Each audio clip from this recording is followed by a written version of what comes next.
J'ai rencontré Mary en personne la première fois en 2007. J'ai arrangé avec l'aide de son mari, Terence, une interview avec elle.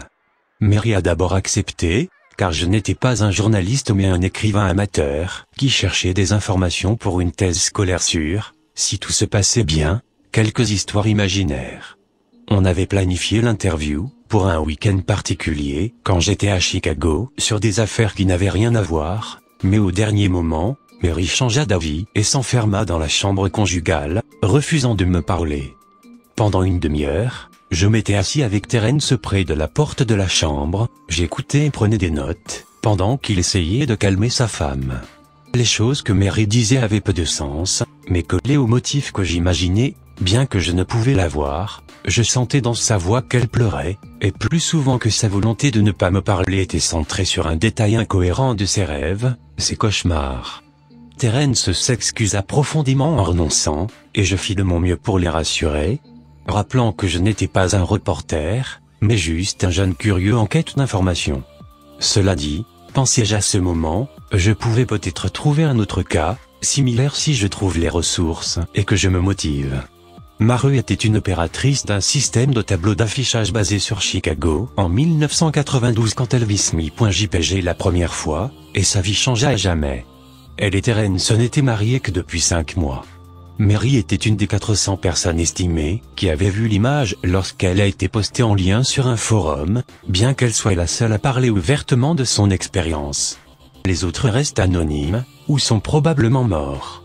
En 2005, quand j'étais en 3e, SMI.jpg avait attiré mon attention, comme la plupart des phénomènes du web. Mary était la victime la plus citée de ce qui était parfois appelé SMI.dog, la chose que SMI.jpg est censé montrer. Ce qui eut mon intérêt, autre que les éléments macabres évidents des cyberlégendes et ma propension face à ces choses, était l'absence pure et simple d'informations, parce que les gens ne croient pas en ces hoax.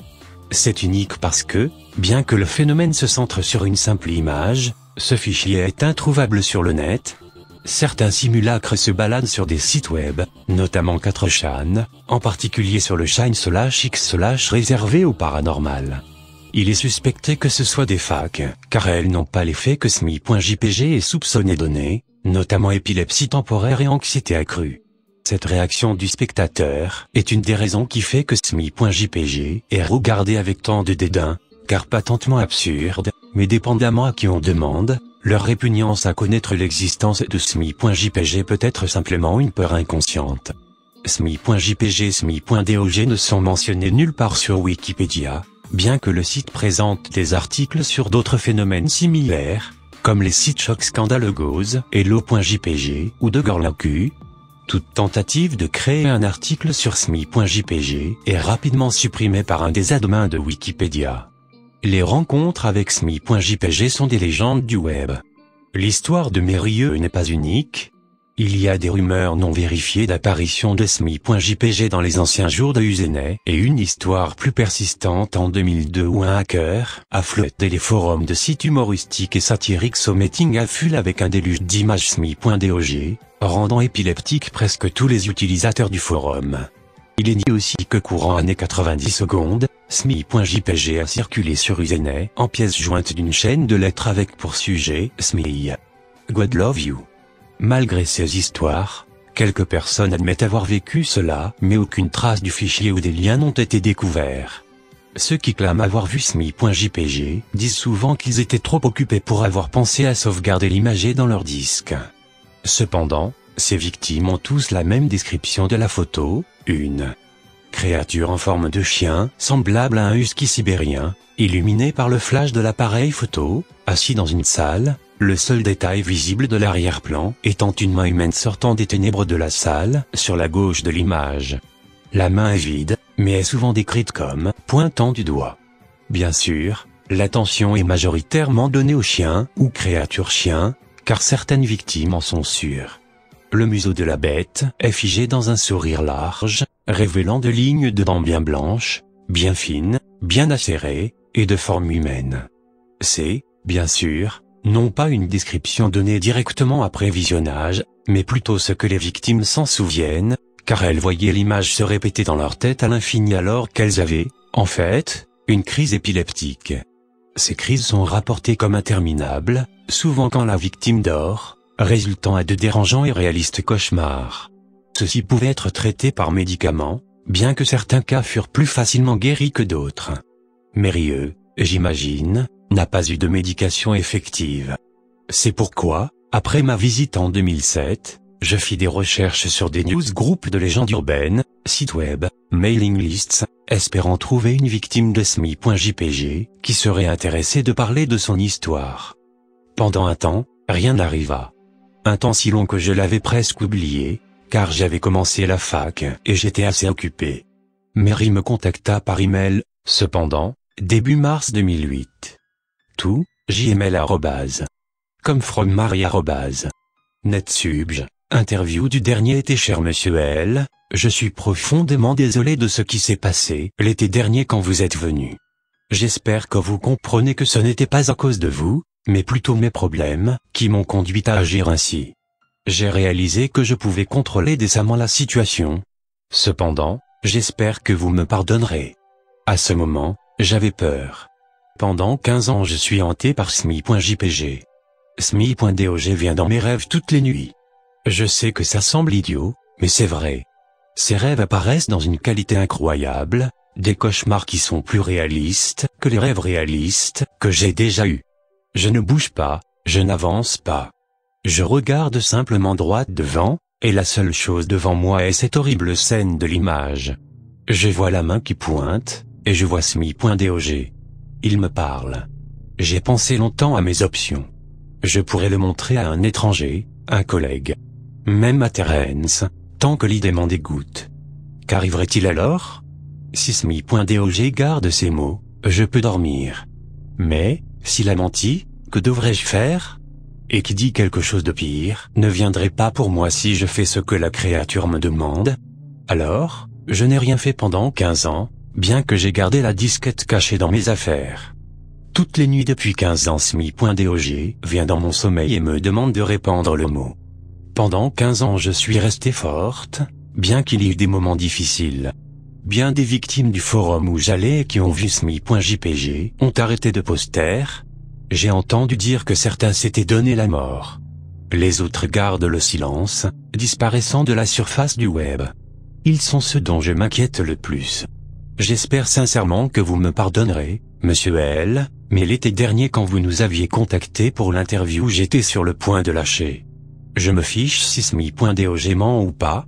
Je veux que ça cesse. Vous étiez un étranger, quelqu'un que je ne connaissais pas, et j'ai pensé que ma souffrance finirait quand vous prendriez la disquette pour vous rechercher et sceller votre destin. Avant que vous arriviez, j'ai réalisé ce que je faisais, je prévoyais de ruiner votre vie. Je ne peux pas me permettre ça, et en fait je ne le ferai jamais. J'ai honte, Monsieur L, et j'espère que cet avertissement vous dissuadera d'aller plus loin dans l'enquête sur SMI.jpg. Vous pourrez peut-être trouver quelqu'un qui, si plus fort que moi, ou alors plus dépravé, quelqu'un qui n'hésitera pas à exécuter les ordres de SMI.dog. Arrêtez pendant qu'il est temps. Sincèrement, Mary Terence me contacta plus tard dans le mois, pour m'annoncer la mort de sa femme. En faisant le ménage dans ses affaires, fermer son mail, etc., il tomba sur ce mail ci-dessus. C'était un homme craintif. Il me conseilla de suivre le conseil de sa femme. Il a trouvé la disquette, et la brûla jusqu'à ce qu'il ne reste plus qu'un amas uniforme de plastique fondu noir. La chose qui l'a plus effrayé, cependant, était comment la disquette a sifflé quand elle a fondu. Comme un animal, a-t-il dit. J'avoue n'avoir pas été certain de quoi répondre de ça. D'abord, j'ai pensé à une blague, avec le couple jouant sur la situation pour s'amuser, mais un rapide coup d'œil dans la rubrique nécrologique des journaux de Chicago, cependant, prouvait officiellement la mort de Mérieux bien sûr, aucune mention de suicide dans l'article. Je décidai que pour au moins une fois, je n'irai pas plus loin sur le sujet de SMI.jpg, vu que les examens arrivaient en mai. Mais le monde a de curieuses manières de vous rappeler à l'ordre. Presque une année complète après ma venue chez Mérieux, je reçus un mail, tout, jml@, comme from, elzahir82 @, comme subj, SMI. Salut. J'ai trouvé ton adresse sur une mailing list, ton profil dit que t'es intéressé par SMI et Dog. C'est pas aussi terrible qu'on en dit, je te l'envoie ici. Fait tourner. La dernière ligne me chatouilla. D'après mon client mail, il y avait une pièce jointe nommée, bien sûr, SMI.jpg. Je le téléchargeais bien que j'imaginais que c'était un FAQ, et même si c'en était pas un, je ne crains pas ce genre d'image. Le comte de Mérieux m'a secoué, oui, mais elle était peut-être extrêmement sensible. Après tout, comment une simple image puisse faire autant de bousins? Quelle sorte de créature peut briser une vie avec une simple image? Et si ces choses sont totalement absurdes, pourquoi cette légende existe? Si j'ai téléchargé cette image, si je la regarde, et si Mary avait raison, si SMI.dog vient dans mes rêves pour que je passe le mot, que ferais-je? Vivrais-je ma vie comme Mary, à combattre contre l'envie d'obéir jusqu'à la mort? Ou bien obéirais-je, et risquer peut-être ma vie? Et si je fais mon choix, comment le ferais-je? À qui faire passer le mot? Si je reprends mon intention d'écrire l'article sur SMI.jpg, décidais-je, je pourrais joindre l'image comme preuve, et tous ceux qui liront l'article, tous ceux que ça intéresse, seraient affectés. Et, même si le SMI.jpg du mail est authentique, serais-je assez capricieux pour me sauver de cette manière? Je n'ai jamais raconté à personne ce qui m'est arrivé. Et je ne le raconterai jamais à personne de vive voix. J'ai tout de même décidé de rédiger cette histoire dans ce cahier, que je laisserai sur cette caisse en bois. Mes mains sont tremblantes. Je ne vais pas pouvoir écrire bien longtemps. Quelqu'un finira bien par découvrir ceci. Ce n'est qu'une question de temps. Cela me semble d'autant plus probable qu'il est dans la nature de l'homme d'ouvrir un cahier sur lequel est marqué « Journal intime » lorsque celui qui l'a composé ne réside plus à cette adresse. Alors bien sûr que cette histoire sera probablement lue. La vraie question, cependant, est de savoir si on me croira. Très certainement pas, mais c'est sans importance. Ce qui m'intéresse n'est pas d'être cru, mais d'être libre. Tandis que je reste allongé ici, dans cette pièce sombre et vide. Je me souviens encore du jour où, debout devant ma fenêtre, je regardais dans la cour. Il ne faisait ni chaud ni froid à cette époque de l'année. Puis quelque chose m'a interpellé. « Viens voir par là », m'avait dit tout en chuchotant, une voix qui me semblait familière. Malgré la distance qui sépare mon jardin et celui du voisin, je pouvais entendre clairement cette voix. J'étais descendu en vitesse, pour rejoindre la terrasse. « Attrape, gamin !» Je me suis retourné vers la voie, et j'ai vu arriver une balle en mousse, qui a franchi la clôture, puis rebondi sur le gravier, pour terminer sa route à mes pieds. J'ai tendu la main et l'ai attrapée. J'ai regardé ce que j'avais récupéré, et tout est devenu froid autour de moi. Un pétrifiant frisson m'a traversé de bas en haut. J'étais pétrifié. C'était une balle sur laquelle avait été dessiné un sourire. J'ai vu, l'espace d'un instant, une silhouette se déplacer de gauche à droite, pour ensuite disparaître derrière le cabanon. « Viens jouer avec moi, Bastien », a fait la voix de l'autre côté du cabanon, et je me suis rendu compte, horrifié, que c'était celle de mon grand frère. Mort. Ce n'est pas lui, ce n'est pas possible, pensais-je. J'ai essayé de hurler, mais c'est à peine si un son de ma voix était sorti de ma gorge. Mes poumons me donnèrent l'impression d'être en pleine crise d'angoisse. J'ai à nouveau regardé la balle dans ma main, et soudain du sang a commencé à couler des yeux du smillet. J'ai jeté la balle de l'autre côté de la clôture, en reculant d'une démarche incertaine. Je me suis frotté les mains sur ma chemise, pour me rendre compte que le sang était sorti tout droit de mon imagination. En relevant les yeux, j'ai vu cette même silhouette oscillante, déambulant désormais dans mon jardin. Sa forme était cauchemardesque. Je savais bien qu'au fond de moi il n'était pas réel, mais la peur me faisait comprendre le contraire. Il portait un sweat à capuche entièrement noir, et un pantalon gris se rapprochant fortement de la couleur de son pull. « Tu sembles surpris de me revoir, frérot », a fait la silhouette avec un sourire déformant son visage.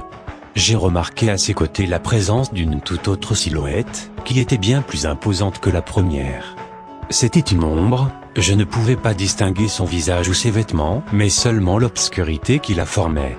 Elle était entièrement noire, et il m'était impossible de voir à travers la chose. Puis d'un seul coup, plus rien. Ils n'ont pas disparu progressivement comme un fantôme, mais en un clin d'œil. Je me suis retourné, j'ai couru jusque chez moi et je m'y suis enfermé.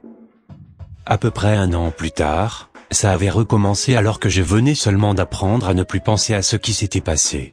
Ce soir-là, J'ai été réveillé par une rafale de vent qui produisait un son surnaturel. La pluie s'est abattue aussitôt après sur les carreaux. Je me suis approché de la fenêtre et j'ai fermé les volets. Puis, un bruit strident venant du couloir a brisé le silence régnant dans la maison. Le bruit a disparu aussitôt pour laisser place à un silence devenu maintenant épouvantable. L'ambiance était tout à coup devenue bien plus qu'étrange. C'est alors que derrière moi, j'ai senti un souffle sur ma nuque. J'ai hurlé, et en m'éloignant, j'ai trébuché comme un imbécile. Une main s'est posée brusquement sur mon épaule. Mes tentatives pour la retirer n'ont fait que la serrer davantage, et elle finit par me lâcher. Un ricanement accompagnait le mouvement. Je me suis tourné en sentant mon cœur me remonter à la gorge. C'était une vieille dame. C'était mon ancienne voisine. Morte, elle aussi. La moitié de son visage avait été arrachée, des asticots occupaient les cavités où il restait encore de la chair. Accident de voiture. La moitié reconnaissable de ses bouches a souri en articulant ces mots. Ses lèvres émettaient un bruit répugnant d'arrachement. J'ai reculé, les jambes tremblantes, mais elle s'avançait à chaque pas que j'entreprenais. Derrière elle, j'ai aperçu cette même silhouette sombre, qui était bien plus grande que la vieille dame. Je sentais son regard glacial se poser sur moi. Elle semblait flotter auprès de la vieille dame. J'ai compris que l'ombre me voulait du mal. J'ai couru jusqu'à sortir de chez moi. Je pleurais. Je me suis senti affreusement seul à ce moment-là. Je contemplais ma maison et n'osais plus y retourner. Laissez-moi tranquille, laissez-moi tranquille. Laissez-moi tranquille. Je me suis dit, de manière incohérente. Un an après, jour pour jour, alors que je remontais lentement l'allée, j'ai observé attentivement les fenêtres du premier étage. Quelque chose n'allait pas. Je le ressens aujourd'hui comme si j'avais anticipé ce qui allait se passer. En rentrant, j'avais l'impression de pénétrer par effraction chez quelqu'un d'autre. J'avais l'impression qu'une personne regardait au-dessus de mon épaule. L'ambiance était affreusement pesante, et l'air était si lourd, que j'en transpirais presque. J'ai entendu un tintement venant de la salle de bain. J'ai jeté des regards affolés autour de moi, car je ne savais plus d'où provenaient ces bourdonnements. En un clin d'œil, les lumières se sont éteintes et j'ai eu l'impression de ne plus être chez moi. Certaines pièces de la maison semblaient plus grandes, et d'autres beaucoup plus petites, comme si elles avaient pris vie. Je me suis avancé vers le lavabo, pour me rincer le visage, quand mon cœur a commencé subitement à s'affoler pour une raison que j'ignorais. J'ai aperçu mon visage, qui était affreusement pâle, et mes yeux semblaient difformes. Je me suis mis à me fixer droit dans les yeux, car je ne voulais pas contempler la chose, que je pouvais brièvement voir au coin de l'œil. Brusquement, mon appréhension a laissé place à une peur indescriptible. Soudainement, j'ai voulu quitter ma maison le plus rapidement possible. C'était l'ombre. Elle se trouvait juste derrière moi. J'ai fermé les yeux aussi fort que possible. Je me suis tourné en priant de tout mon cœur que cette chose ne m'attrape pas comme elle avait essayé l'année précédente. Je vais te bouffer, te découper, avait dit une voix qui se répétait dans ma tête, mais qui ne semblait pas être la mienne. Puis je suis précipitamment parti de chez moi pour, cette fois, ne plus jamais y retourner. Cet après-midi, j'ai eu le courage de me rendre dans un cybercafé pour trouver une éventuelle solution à ce qui m'arrive. En fouillant un bon nombre de forums en tout genre, je suis tombé sur un article dont voici la première partie. Des cris, des pleurs, des supplices, c'est ce qu'écoute Skugan avant d'aller se coucher. Un nom synonyme de menace, sinistre à la prononciation, qui évoque non pas un semblant de frisson, mais plutôt un sentiment d'insécurité, constant jusqu'à être paralysant, qui se rapproche furieusement d'une peur intense et douloureuse. Il est le monstre se trouvant sous votre lit. Il est celui qui attrape vos rêves pour vous les retranscrire en de véritables cauchemars.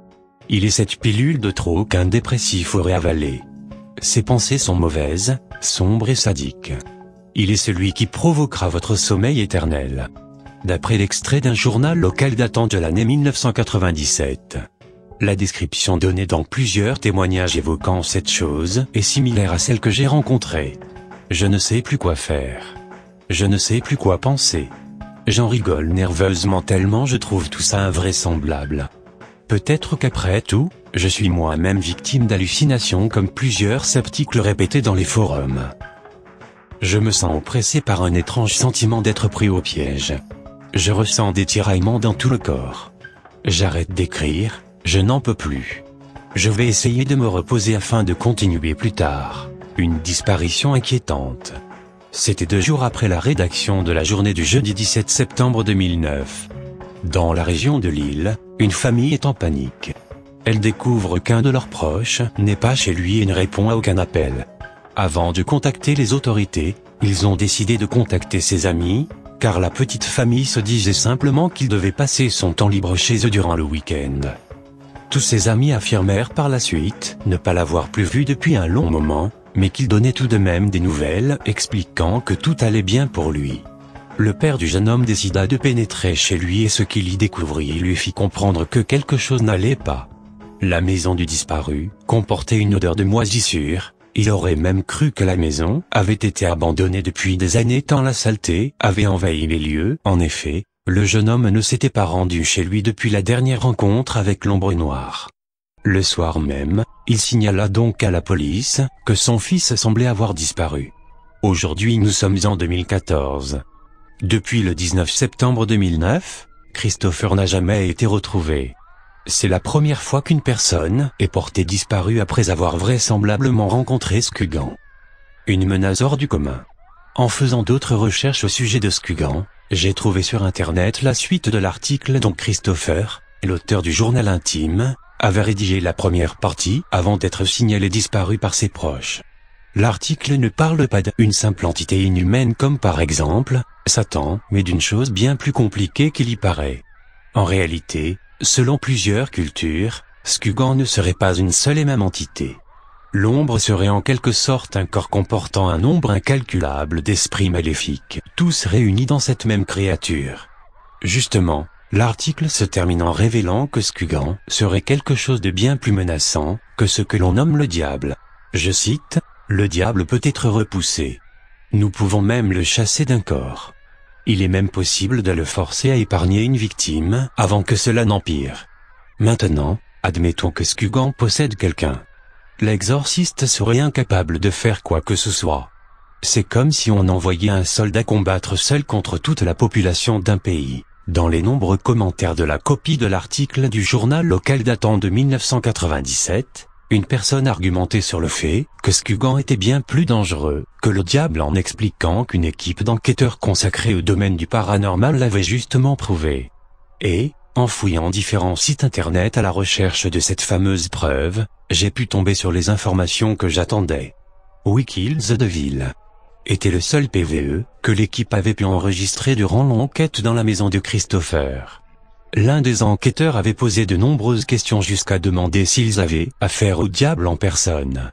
La réponse fut instantanée et, le plus étrange, c'est que cette voix sombre et pétrifiante n'avait pas besoin de l'aide d'un enregistreur de phénomènes de voix électronique astérisque pour être entendue. Pour information, l'appareil enregistrant des PVE a pour but d'enregistrer des sons que nous ne pouvons pas entendre directement.